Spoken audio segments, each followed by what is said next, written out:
Gente, é muito bom estar com você nesse domingo pela manhã. E um belo domingo, né? Como o sol, como o céu azul fazem diferença no estado emocional da gente. Eu não sei você, mas a gente que está do lado de cada cidade, cada vez que vinha para cá, tudo cinza, sujo, chovendo, nublado, frio. Já estava complicado, e daí com aquele clima. E daí essa semana com sol, céu azul. Até quando você levantava a cabeça e não olhava para a sujeira das ruas. Vocês se lembram como é que estava a nossa entrada aqui semana passada? Quem lembra? Coisa horrível que estava aquilo ali. Mas louvado seja Deus que a gente conversou no culto da noite, das 18 horas semana passada. E alguém que estava no nosso culto nos ajudou. E na segunda-feira a prefeitura veio e fez essa limpeza e a gente está arrumando. Louvado seja Deus, porque a cada dia...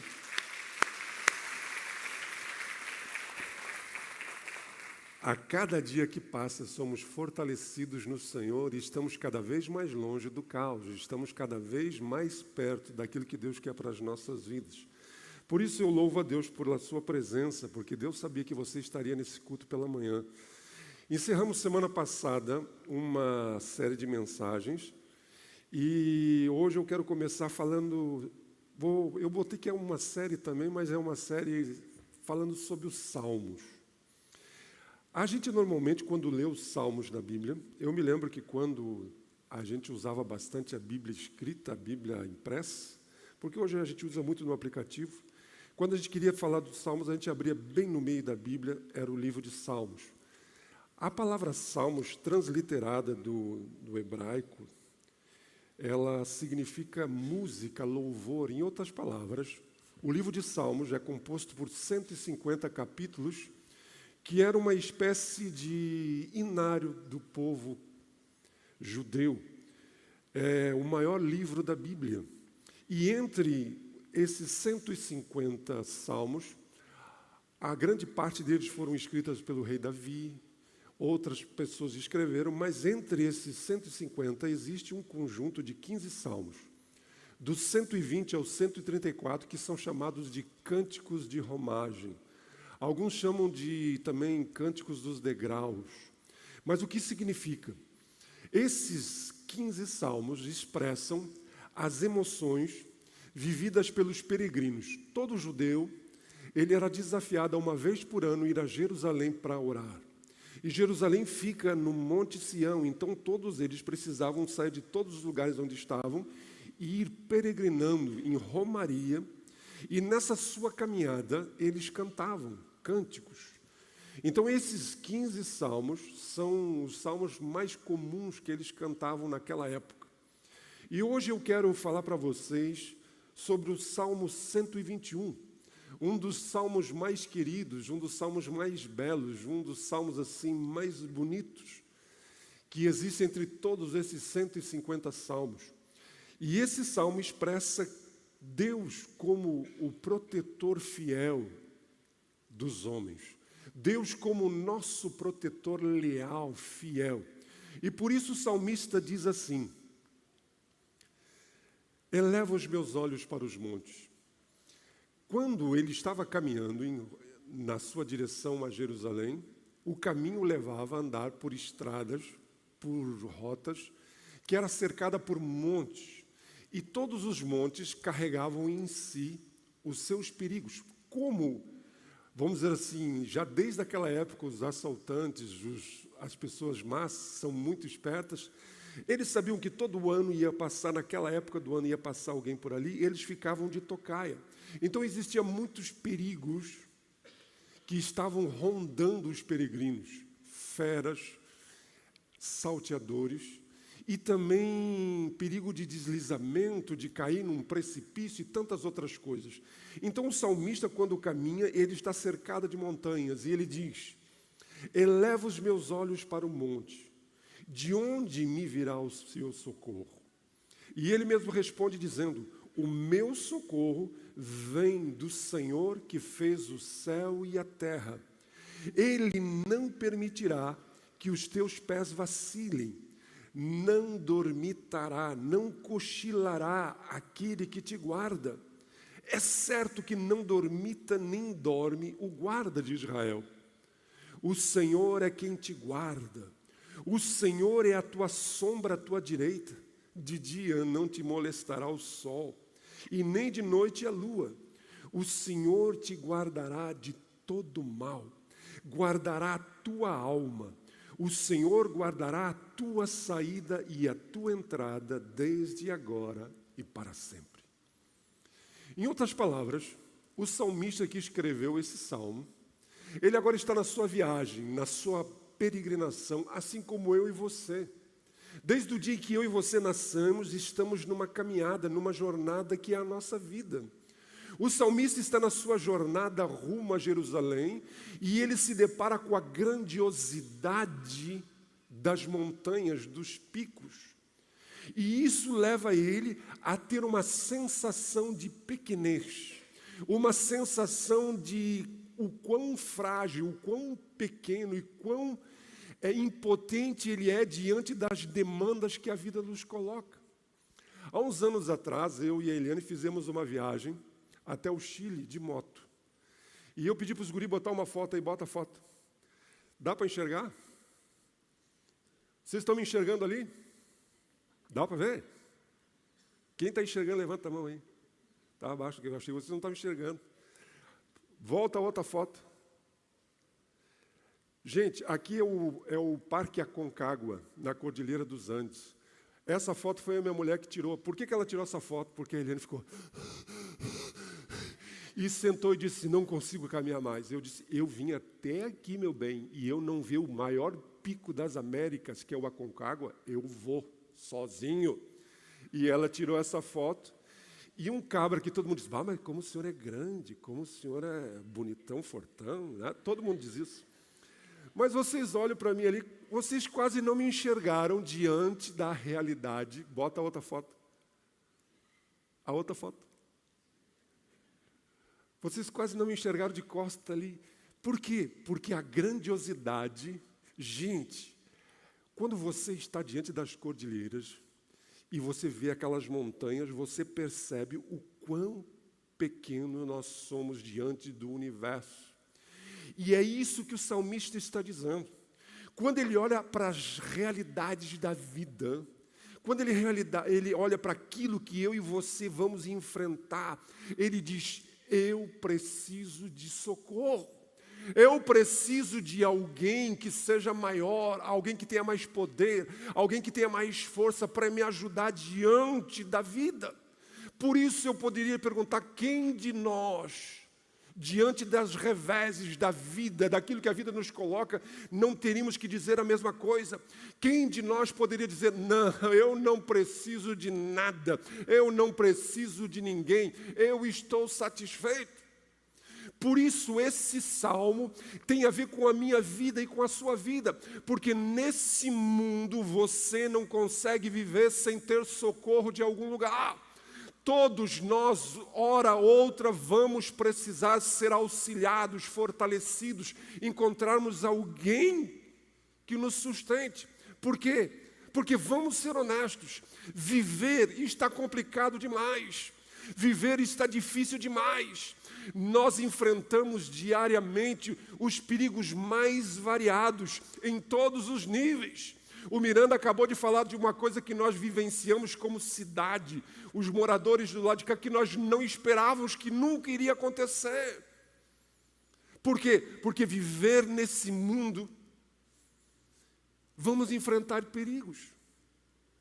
Perigos na nossa cidade, perigos no andar, perigos no sair, perigos de dia, perigos de noite, perigo no se expor. Mas não só aqueles perigos visíveis, não só aqueles perigos tácteis, apalpáveis, mas existem perigos que você não percebe, perigos espirituais, emocionais, que são aquelas coisas que você tem que enfrentar. Gente, nós estamos vivendo uma epidemia de pessoas doentes nas suas emoções. Você hoje se confronta com pessoas machucadas, com doenças na sua alma, na sua mente, no seu coração. Pessoas com os mais variados tiques. A verdade é que hoje, pessoas mal resolvidas, pessoas mal amadas, pessoas complexadas, pessoas com tantas dificuldades, com síndromes, com compulsões, que estão aí. Mas não só os perigos reais, palpáveis nos relacionamentos, mas existem aquelas pressões que você sente dentro de você. Você muitas vezes é pressionado, se sente seduzido a você se autodestruir, a destruir aquilo que você ama. Você muitas vezes é levado a ter apelos que são tão fortes que você não consegue dizer não àquilo que você sabe que vai trazer prejuízo a você, prejuízo à sua vida, prejuízo à sua alma, prejuízo a quem você ama. Somos pressionados por todos os lados e muitas vezes há resistência para dizer não a essas coisas. A nossa resistência para não andar pelos caminhos que a gente sabe que são caminhos de morte. É a realidade que a gente enfrenta. Somos seduzidos, pressionados. E nos sentimos como o salmista sentia, como aquela imagem que vocês viram, pequenos, frágeis, sem conseguirmos vencer diante da grandiosidade dos perigos que enfrentamos. Por isso, assim como o salmista, a gente tem que perceber que você viver uma vida plena, você existir, se torna uma coisa delicada, complicada. E, gente, como pastor, eu lido com almas, com vidas, com pessoas durante todos esses anos. E digo para vocês que está complicado, está difícil. Mas o salmista nos mostra uma coisa. Diante disso que ele percebe, diante da constatação que ele faz da sua insignificância, da sua fragilidade, do quanto ele é pequeno diante dos desafios dos gigantes, ele diz: eu elevo os meus olhos para os montes, olho para essa realidade e eu digo, mas de onde vai vir o meu socorro? Como eu vou enfrentar isso? E ele diz, o meu socorro vem do Senhor. A gente lê isso na Bíblia, parece uma coisa óbvia. A gente lê isso na Bíblia, parece uma coisa normal, uma coisa que, vamos dizer assim, é um crente que está escrevendo isso.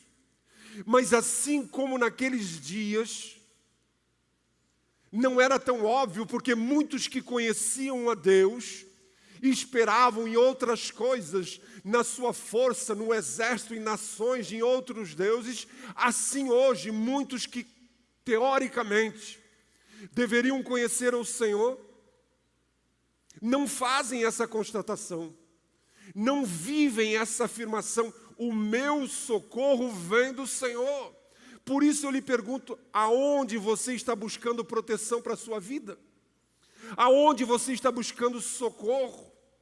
No dinheiro, no trabalho, na sua força, no seu potencial, na sua energia, num novo relacionamento, no fugir, no se mudar, no fazer de conta que não existe? Aonde você está buscando força? Aonde você está buscando socorro? É o que o salmista nos diz e ele nos ensina.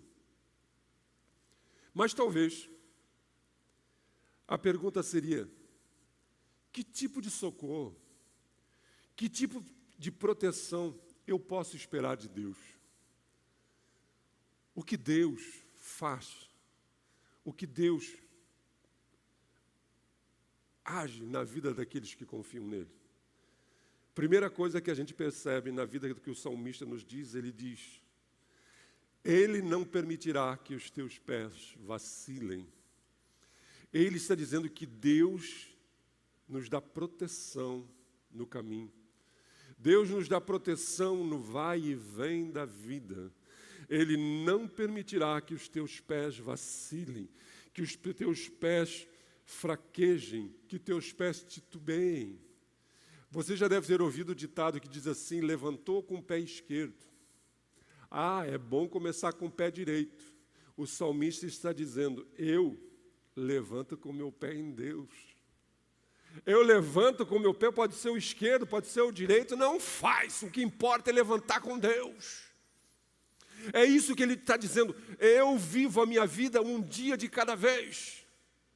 Não importa o tamanho da realidade que me cerque, mas eu levanto com Deus e eu levanto com vontade. Eu não vou ficar no vale. Eu não vou ficar prostrado. Eu tenho um caminho, eu tenho algo, eu vou e volto, eu vai e vem da vida. É o que nós temos falado aqui, ano após ano, que a nossa vida vão existir vais e vens, mas aquele que confia no Senhor não fica prostrado no caminho. É isso que ele está dizendo. Deus é a minha proteção no meu andar, no meu vai e vem da vida. Eu nunca vou parar de caminhar. Eu posso ter momentos que vão correr rápido, eu posso ter momentos que vão andar mais devagar, eu vou ter talvez momentos que eu vou dar um passo depois do outro, mas uma coisa é certa, eu nunca vou me prostrar, eu nunca vou me abater, eu nunca vou ficar perdido no meio do caminho, porque Ele me sustenta. Mas não só proteção no caminho, no vai e vem da vida, mas ele fala de uma proteção psicológica. Ele diz: o Senhor te guardará de todo mal, o Senhor guardará a tua alma. Gente, ele está falando de proteção para a nossa alma, ele está falando de proteção para a nossa mente. Você que confia em Deus, que anda em Deus, que age como o salmista agia, as suas emoções vão ser saudáveis, vão ser humanizadas. Você não vai se embrutecer. Você vai continuar sendo uma pessoa sensível. Por quê? Porque Deus se preocupa com a sua alma. Deus se preocupa com a nossa alma. A palavra desânimo vem do latim desânimos, que significa sem alma. Existem momentos que a gente perde-se no meio da realidade da vida e a gente fica sem energia, a gente fica sem força, a gente fica sem vitalidade. As nossas emoções nos prostram e estamos a um passo da depressão, estamos num passo da letargia, estamos num passo de simplesmente nos deixarmos levar. Mas o salmista diz: não, Deus protege a minha alma. Não que eu me torne alguém, uma pedra, não que eu me torne um vegetal, mas as minhas emoções não vão me destruir. As minhas emoções não vão me prostrar. Mas sabe qual é o maior mal para a nossa alma? Sabe o que é pior que pode acontecer com a nossa alma? É quando você perde a sensibilidade. Quando a sua alma, suas emoções endurecem. Quando você se torna uma pessoa que perde a sensibilidade. Você se torna petrificado. Você simplesmente perde o sentido de se doar, de se importar, de amar, de solidarizar-se. Esse é o verdadeiro problema, o maior problema da nossa alma. Por isso, nos dias de hoje, existem muitas pessoas perdendo a sua alma. E eu não estou falando de ir para o inferno, não. Pessoas que estão perdendo a sua alma, não no sentido de ir para o inferno. Sim, gente que não sabe viver no céu. Por quê? Porque para viver no céu você precisa ser alguém sensível, generoso, alguém que se importa, alguém que se doa, alguém que se importa com as pessoas. Gente, estamos vivendo hoje realidade de pessoas que não conseguem ser generosos dentro de casa, com a sua esposa, com seu esposo, com seus filhos, com seus pais. Pessoas que hoje deixaram que o mal endurecesse a sua alma, desensibilizasse a sua alma, pedrificasse a sua alma. A esposa está definhando, está morrendo, e ele está dizendo: reage, para com essa palhaçada, tu tem tudo, não tem nada aí, para que esse negócio? Para que esse drama?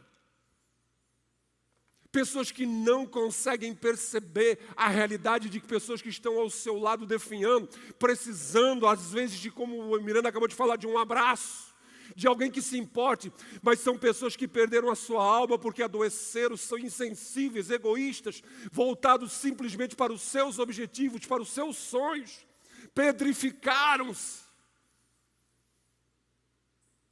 Mas quem anda com Deus, quem faz do Senhor o seu socorro, não importa o que a vida faça com ele. Eu sou assim porque o meu pai era muito assim. Eu sou assim porque eu tenho uma dificuldade assada. Mas me traíram, me enfiaram, eu sou assim. Psh. Quem faz do Senhor o seu socorro, ele passa por tudo isso. Mas a sua mente continua sendo uma mente sensível, humanizada. E tudo o que ele passou o leva a se tornar mais sensível, mais compreensível, mais solidário, mais atencioso com as pessoas ao seu redor. Mas o salmista fala que Deus nos dá proteção, não apenas no vai e vem da vida, na nossa mente, nas nossas emoções, mas ele também fala numa proteção nos nossos empreendimentos. O Senhor guardará a tua saída e a tua entrada. Essa expressão saída e entrada é uma expressão militar. Era usada quando os reis, os governantes, reuniam um exército e faziam uma operação para ir em busca de uma conquista, de vencer um inimigo. Eles iam e voltavam. Então o que ele está dizendo, que quando você faz do Senhor o seu socorro,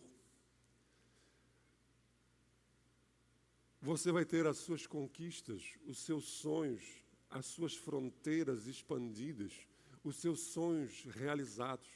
Em outras palavras, o que ele está dizendo é que Deus quer ser seu sócio. Deus quer ser o nosso sócio. Gente, sendo bem honesto, quando nós enfrentamos esse momento difícil como igreja, e nós como liderança, pastores, dissemos assim, não, agora nós vamos focar em ajudar o povo da cidade e a nossa membresia. Fizemos um levantamento de tudo o que se perdeu aqui como igreja. E o prejuízo ficou entre R$650 mil e R$850 mil. Tudo dependendo daquilo que poderia se recuperar. E a primeira coisa que a gente pensa, da onde vai sair esse dinheiro? Como voltar? Mas quando a gente tem Deus como sócio, quando a gente sabe que quem está no empreendimento, você não está no empreendimento sozinho, pode ter crise, pode ter, quem viveu no tempo que eu vivi, plano Collor, plano Sarney, plano cruzado, pode ter inflação não sei do quê, pode ter pandemia de Covid, pode ter enchente, pode ter o que for, mas quem faz do Senhor o seu socorro, os seus empreendimentos, o seu vai e vem da vida, está debaixo do cuidado do Senhor. E daí eu pergunto, quem não quer tudo isso? Talvez melhorando a pergunta, quem não precisa disso? Quem não precisa andar nessa consciência de que o seu dia a dia está guardado debaixo da ação de Deus? Quem não quer ter certeza de que não importa o que a vida faça com você, as pessoas façam com você, você não vai se embrutecer, você não vai perder a sua alma, você não vai se desensibilizar.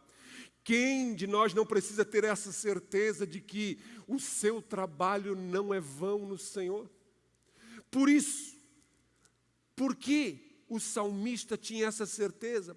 Por que eu e você podemos confiar no Senhor? Porque sabe qual é o meu problema e o seu? O meu problema e o seu é que a gente tenta confiar com Deus de um jeito, mas ao mesmo tempo confiar com Deus com a nossa força. Nós queremos fazer as coisas do nosso jeito. A gente até diz que confia em Deus, mas a gente quer confiar nos nossos esquemas. Nós queremos confiar nas nossas ideias. Nós queremos confiar nas nossas possibilidades. E Deus não divide a sua glória. Ou você se entrega 100% ao cuidado dEle, ou você confia 100%, ou Ele não divide a sua glória. Então, como eu posso confiar em Deus para essas coisas? Primeira coisa que o salmista nos mostra, eu posso confiar em Deus porque você está lidando com alguém que nunca fecha os olhos. Deus, ele diz assim, é certo que não dormita, não cochila, nem dorme o guarda de Israel. Gente, Eu não sei se você já teve que passar uma noite, 2 noites acordado. Chega um momento que as suas pálpebras ficam fechadas, pesadas. Eu me lembro que quando meu pai morava em Blumenau, Santa Catarina, 650 quilômetros daqui, muitas vezes eu e a minha família íamos ver o meu pai assim, rapidinho. Então eu viajava à noite. E normalmente quando a volta era pior para mim, porque a volta eu pegava a freeway. E quando você pegava a freeway, e a freeway é muito reta, não tem curva, tinha hora que você fazia assim. Você cochilava. E a Eliane tinha tendência de achar que assim, se eu dormir, o Gilberto vai dormir dirigindo. Então ela queria ficar acordada. Mas quando eu olhava para o lado, estava a Eliane assim. E às vezes eu brincava com ela, né? Que daqui a pouco ela acordava e olhava para ver se eu estava com os olhos abertos. Eu fechava esse olho do lado dela aqui, ó. E eu estava com esse olho aberto. Eu disse, calma, meu amigo, é só para... Mas, gente, por mais que a gente tentasse, se eu dissesse para vocês que eu nunca dei uma cochiladinha, e sabe aquela cochiladinha que não devia dar? Quantas pessoas a gente vê, às vezes, a gente olha às vezes um caminhão que caiu da estrada, a gente diz, pá, mas não tem nada aqui, está tudo reto, a gente vê a marca dos pneus, foi aquela cochiladinha, um momento que cochilou e, puf, caiu no buraco. O que ele está dizendo? Deus não dorme. Se Deus não dorme, isso significa o quê? Que eu posso dormir. Aleluia! Então eu vou perder noite de sono, eu vou ficar acordado, virando para um lado para o outro. Para quê se eu tenho um cara que não dorme? Se eu tenho um cara que vai ficar acordado por mim? Então eu digo assim, ó, cuida aí, porque eu, ó... É isso que a Bíblia diz. O que confia no Senhor entende que Ele é o Deus que não dormita, não guarda, Ele não cochila. O salmista diz que ele confia em Deus não só porque está lidando com alguém que não fecha os olhos, mas porque Ele é um Deus que está próximo, está perto. O Senhor é a tua sombra, a tua direita. Gente, o nosso Deus não é um Deus que você tem que chamar a atenção dEle, tem que gritar bastante, porque Ele está lá, não sei aonde, não sei dos que. Não, Ele está junto de nós. Isso é tão verdade que quando Cristo morreu na cruz, e tinha ao seu lado 2 ladrões, um dos ladrões, no momento, percebeu que o Deus do universo estava do lado dele na cruz. O nosso Deus nunca está distante de nós, assim como você, quando anda no sol, a sua sombra é uma projeção que você não tem como evitar, fugir dela, ela está próxima de você. O salmista diz, Deus não está distante, Deus não está envolvido em outras coisas, mas eu posso confiar nele, porque o meu Deus é um Deus que não dorme e está perto. Porque tem um cara que não dorme e ele está muito longe, até ele chegar perto de ti já não deu mais. Mas o nosso Deus está perto. E ele termina dizendo, não só porque ele não dorme e está perto, mas ele é o que controla o universo, o cosmos. O meu socorro vem do Senhor, que fez o céu e a terra. De dia não te molestará o sol, nem de noite a lua. Gente, tudo está nas mãos de Deus. Essa semana, conversando com uma pessoa, e a gente estava fazendo uma conta matemática. Qual o volume de água que tomou conta do nosso estado, aqui dessa região da Grande Porto Alegre? De São Leopoldo até Porto Alegre, mais de 3,5 metros de água. Gente, é muita água. Da onde veio tudo isso? Do céu, da chuva. O salmista está dizendo, o meu Deus é o Deus que fez todas as coisas. E se Ele fez tudo, se Ele é o Deus que controla, que fez, se Ele é o Deus que não pisca, que não dormita, e se Ele é o Deus que está perto de mim, Ele é o cara para confiar. Ele é o cara para buscar proteção. Ele é o cara para buscar socorro. Agora, se Ele é o cara, se Ele é assim, por que tem muitas pessoas que não vivem essa realidade? Por que tem muitas pessoas que não usufruem, não conhecem a esse Deus dessa forma?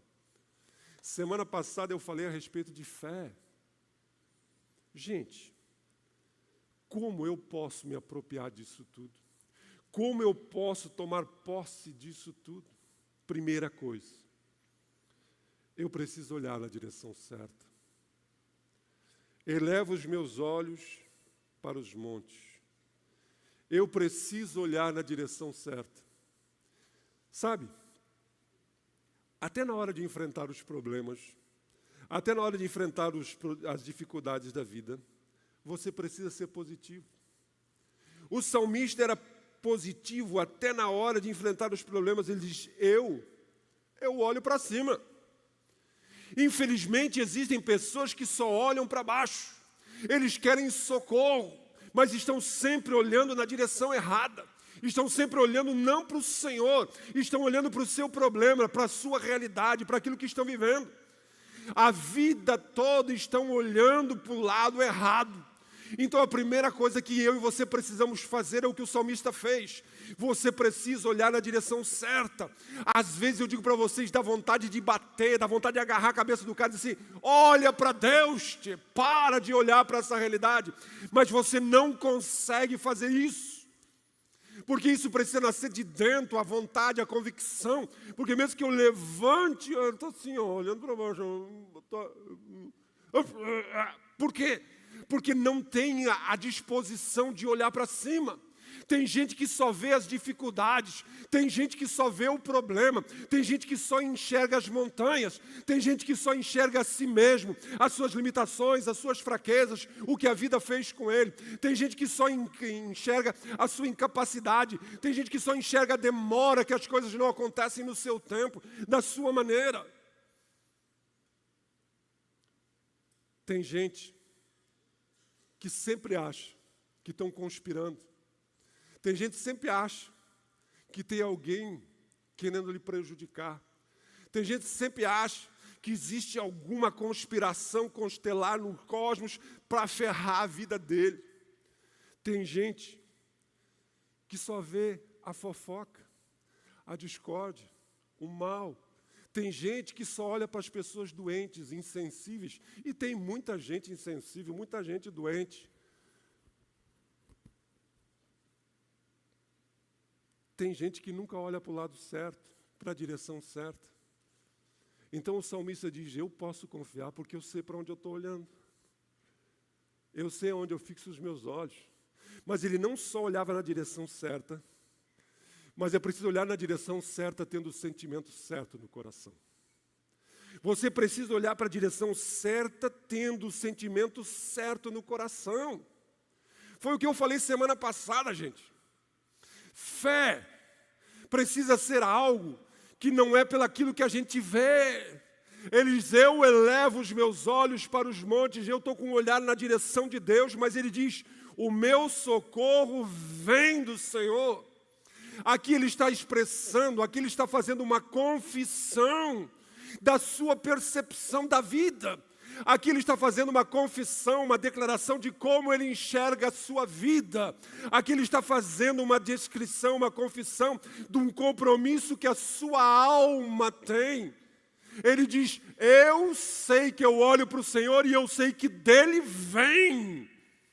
Ele não diz, está vindo, um dia virá, talvez acontece, não. Para ele diz, vem, vem, vem. É uma certeza, é um compromisso, é uma convicção. Ele olha para o lugar certo porque ele sabe que é de lá que vem.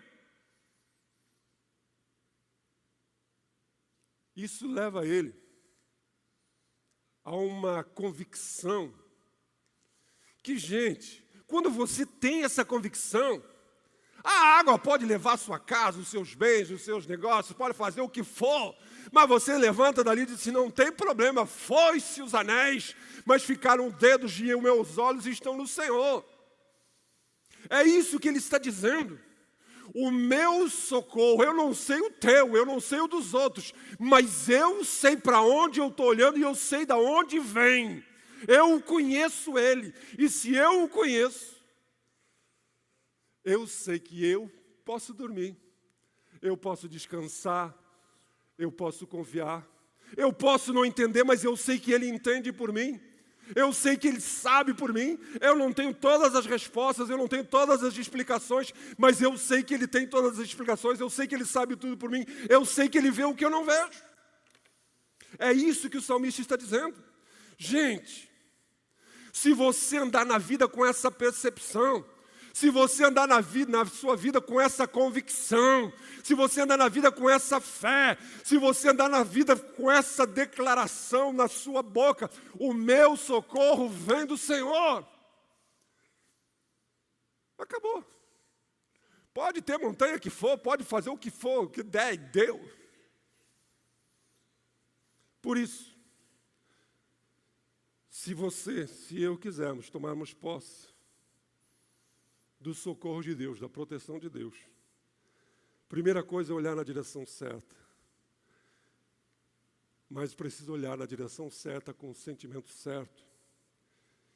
E a terceira coisa que a gente aprende com o salmista é que nós precisamos entender a hora de Deus. O Senhor guardará a tua saída e a tua entrada, desde agora e para sempre. Qual é o tempo de Deus para a sua vida? Qual é o tempo de Deus para a minha vida? Qual é o tempo de Deus para as nossas vidas? A gente só sabe quando começa. E quando começa? Agora. Aleluia. Começa agora. Porque começa com você. Começa comigo. Começa quando eu e você começarmos, decidimos, olharmos para a direção certa, com o sentimento certo, com essa convicção, essa certeza. O tempo de Deus começa. Tem gente que situa o tempo de Deus no passado. Ixi, tem gente que vive de nostalgia. Lá atrás, no tempo do pastor José, no tempo não sei do que da igrejinha de madeira, no tempo não sei do que, das vigílias de fogo, não sei do que, não sei das contas. Tem gente que está preso ao passado. Tem gente que está sempre no futuro. Vai melhorar ano que vem. Ano que vem é o ano da virada. Depois que mudar isso, blá, blá, blá, blá, blá. O salmista vivia totalmente desprendido do passado. Para ele, o tempo começa agora. Começa dentro de mim e de você. O caminho é o mesmo para muitas pessoas. Mas a experiência do caminho é diferente. Eu poderia dizer para vocês que nestes meus mais de 40 anos andando no caminho do Senhor, a minha experiência com Deus é diferente de pessoas que começaram a caminhar junto comigo.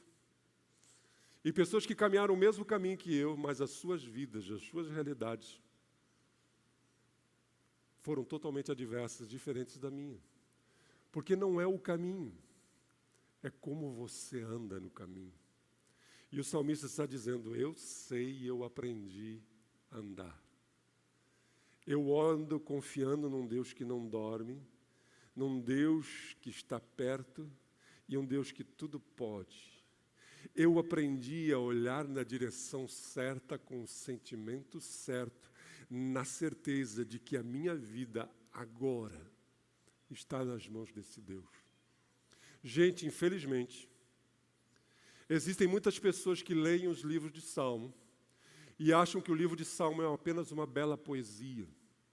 O livro de Salmos é apenas uma música para se cantar quando se está depressivo ou está para baixo. Mas eu quero que você entenda que o Salmo é a palavra de Deus. O Salmo é a palavra de Deus. E se você quer experimentar aquilo que o salmista experimentou, você precisa ler, viver, não como poesia, mas como palavra de Deus para a sua vida. Comece agora. Vamos orar, fique em pé.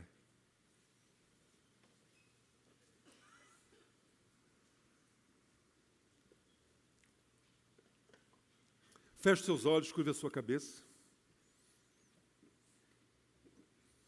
Eu não sei de onde vem o seu socorro. Eu não sei como você vê a sua vida. Eu não sei em que direção você está olhando. Mas assim como o salmista, eu te convido a olhar para a direção certa, para a pessoa certa. Talvez você esteja como aquela foto que você viu ali, eu caminhando em meio a uma cordilheira, tão pequeno, tão frágil, tão insignificante, tão impotente diante das montanhas de desafios, de problemas. Talvez viver tenha estado difícil para você. Talvez viver em família, viver em casa, viver profissionalmente, viver esse momento está sendo difícil. Mas Deus continua sendo Deus na vida daqueles que fazem dele o seu socorro. Você quer entregar a Ele os seus dilemas? Você quer entregar a Ele as suas inquietações? Você quer olhar na direção certa? Louvado e bendito seja o nome do Senhor. Eu quero convidar você então a fazer uma oração. Coloque a sua mão sobre o seu peito, onde você está. Pai, fale com Ele. Diga a Ele o que você está vivendo, o que você está vivenciando. O tempo de Deus começa agora para você. Pai, eis aí a vida do teu filho e da tua filha. Se eu pudesse abrir os olhos deles, se eu pudesse levantar a cabeça deles e dizer: o Senhor é o Senhor. Se eu dissesse que funciona nesses meus 63 anos de vida e dissesse que foi a melhor coisa que eu fiz, foi olhar para Ti. Se eu dissesse que nem um dia sequer de toda a minha existência eu levantei sem a proteção, sem o cuidado de Deus. Mas, Pai, isso não depende de um esforço humano, isso depende de um convencimento do Espírito Santo. Então agora que o Espírito Santo de Deus coloque por terra toda a barreira, todo impedimento, toda a fortaleza que impede os teus filhos de andarem nessa convicção, de andarem nessa certeza, de andarem nessa força, em nome de Jesus. Eu te peço agora, te revela, Pai, e que comece agora. O tempo de Deus começa agora e continua até a eternidade. Deus nos chama para uma intimidade, Deus nos chama para uma caminhada, Deus nos chama para uma parceria, Deus nos chama para uma amizade, Deus nos chama para um andarmos juntos. Então, em nome de Jesus, te revela de uma maneira plena e poderosa. É o que eu te peço, e eu te louvo e te bendigo, porque tu continuas sendo Deus, que não rejeita aqueles que se voltam para ti. Então contempla agora o coração do teu filho e da tua filha, para a honra, para a glória do nome de Jesus, o nosso Deus. Amém. Aleluia. Eu queria convidar o papai Leandro, a mamãe Amanda e o pequeno Benício, o papai Bruno e a mamãe Elisiane, a pequena Lívia, o papai José e a mamãe Karen e a pequena Maria Beatriz. Deus tem abençoado estes queridos com a chegada dos seus filhos. Se tem mais algum familiar, amigo que quer vir junto, pode passar. E esses pais vêm aqui porque reconhecem que precisam de Deus. Mas, gente, eu vou ser bem honesto, isso é um ato. Isso é uma profissão, assim como o batismo, uma profissão pública de fé. Mas se o papai e a mamãe que vêm até aqui à frente fizerem apenas isso, trazer até o pastor, a igreja para orar, e eles no seu dia a dia não confiarem no Senhor, de não levarem os seus filhos a conhecer o Senhor, é um ato que não tem serventia, é uma religiosidade, uma liturgia sem significado. Porque todo ato nosso precisa ser acompanhado de uma convicção, de uma fé. Foi o que falei semana passada, tudo na vida cristã é proveniente de fé. Já pegaram todo mundo? Olá, lá, quem é essa aqui? A Maria Beatriz. Chega mais para frente. Olha só como a Maria Beatriz é cabeluda. Chega mais para frente. Oh, Maria Beatriz, esse aí é o Benício. Olá, lá. Olho azul. E aqui? A Lívia. É isso aí. Eu quero dizer aos papais que o maior desafio de vocês é criar um ambiente onde vocês se amem, se respeitem, tragam segurança. Os filhos de vocês precisam ver em vocês o Senhor. Precisam ver na vida de vocês, no andar de vocês, aquilo que a palavra diz. Levante sua mão para cá e vamos estar orando então em nome de Jesus. Pai, nós temos nas nossas mãos o milagre da vida. Tu tem abençoado o Leandro e a Amanda com o Benício. Tu tem abençoado o Bruno e a Elisiane com a Lívia. Tu tem abençoado o Jussel e a Karen com a Maria Beatriz. E eles os trazem hoje diante de Ti, porque reconhecem que têm sido abençoados, favorecidos. E eles querem, Pai, o favor do Senhor. Então nós colocamos agora diante de Ti, Pai, a vida do Benício, da Lívia, da Maria. E Te pedimos, Pai, abençoa o crescimento físico, emocional e espiritual deles. Pai, que o papai Leandro e a mamãe Amanda, que o papai Bruno e a mamãe Elisiane, que o papai Jossel e a mamãe Karen aprendam a andar com o Senhor, para que eles possam transmitir aos seus filhos a paz que vem de um lar orientado, dirigido pelos princípios e pela pessoa do Senhor. É o que te pedimos em nome de Jesus e para a tua glória. Amém. Aleluia. Gente, foi muito bom estar com você. Semana que vem estamos aqui. Uma semana abençoada, ensolarada a todos vocês na graça e na paz. Deus os abençoe. Ó, ela levantou a mão aqui, ó.